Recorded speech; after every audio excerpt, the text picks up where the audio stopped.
Okay, Matthew, a 1-0 win here against Dungannon Swifts. Give us your thoughts. Thought it was a tough game. It was strange. Whilst I felt we created loads of chances, I don't think we ever had a good foothold in the game, and I thought we were a little bit sloppy in possession.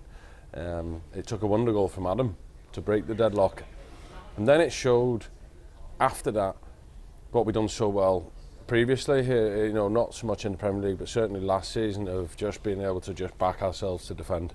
And I thought we did that really well. Bodies on the line, 2 centre halves were super. Well, they all were super. But certainly Adam and Paul, were blocking things and getting people around them, and marshalling, I suppose, George and Sam in front of them, around them, to make sure they were blocking things and picking up seconds. So whilst it wasn't the best football that we've ever played, I'll be honest, I don't really care. There's 3 points. I've stood up here too many times this season and said I thought we've done really well, we've worked hard, we've battled, and we've been unlucky. Sick of saying it, if I'm honest. I'll take that all day long. And it's good for the boys to get a result in the Premier League through a bit of graft and a bit of luck. And it's 2 in a row now as well, so that's bound to give a wee bit of confidence that the boys can dig in and they can defend a lead. Yeah, I hope so, because kitchen sink was thrown at us on Saturday in a different manner than what it was today. They moved the ball today and tried to move us. What we stayed is disciplined and in our shape. The boys are out on their feet, if I'm honest. That's the first time really I've looked at us and thought that they're tired. They're getting it now. They're getting it tight. Unfortunately, it's just they're going to have to dig in and get on with it. And certainly, as a defence, they'll have to just suck it up and get on with it till Saturday. Obviously, Barney hamstring from Saturday. Nathan Kerr pulled up in the warm-up today. Oshin Conti ran himself into the ground, so just pulled himself off. Eamon, first game in a while, cramped. George done his knee in the first half, but didn't really want to come off, and then I was bringing it off, and Oshin said, "No, I'm coming off." There was nearly like a debate on the touchline. I was just going around them all asking, "Are you okay? Are you okay? Are you okay? Are you okay?" Who's the least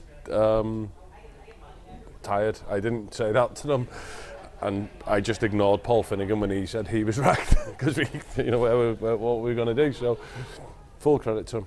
I was pleased for them. You can say it's full credit to them, because they were under a lot of pressure and they really didn't leave any real saves for Carney to make. No, there was a lot of balls into the box and half chances for them, but nothing like you say. It's not like Jacob's had to make 5 wonder saves on it. Thankfully, because Jacob hurt his knee as well. He tweaked his medial training yesterday afternoon, so I think we'll just maybe see is there any masseuses free and give him a few rub downs on Thursday and take it from there, obviously, but leading into Saturday's game.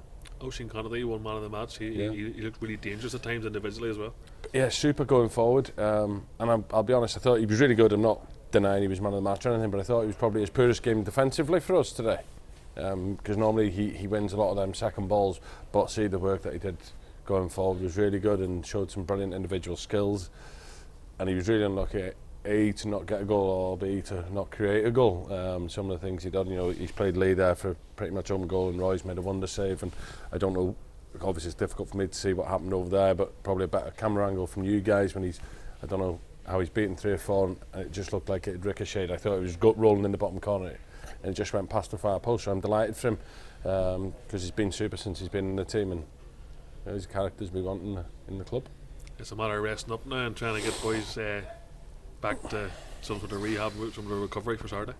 Look, they'll just have to make sure they get the food in tonight and plenty of water and stuff, and hopefully if it's hard for us because we can't get in a swimming pool or anything currently, which is obviously a big part of our rehab, and with them not being open it's difficult, so I'll maybe send them to the beach or somewhere and getting a little bit of cold water therapy there with that tomorrow if they can after work or whatever, or if they're not in work.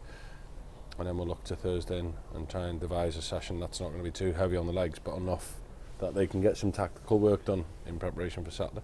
Is it fair to say now that we've got a couple of wins under our belt that we're looking up rather than looking over your shoulder now? Is that fair? I've never been looking down, if I'm honest. I think because of the amount of games and they're so quick.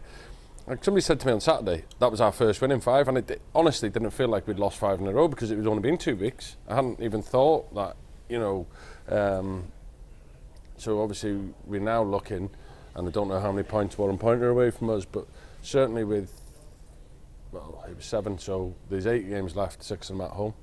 I think we should be targeting, plenty more points here, but we know first and foremost Saturday Cliftonville and then Larne, and we've got to make sure that we don't just let these 2 wins drop by the wayside, because we don't want to go into the split and the Irish Cup in a negative frame of mind. Good man, thank you.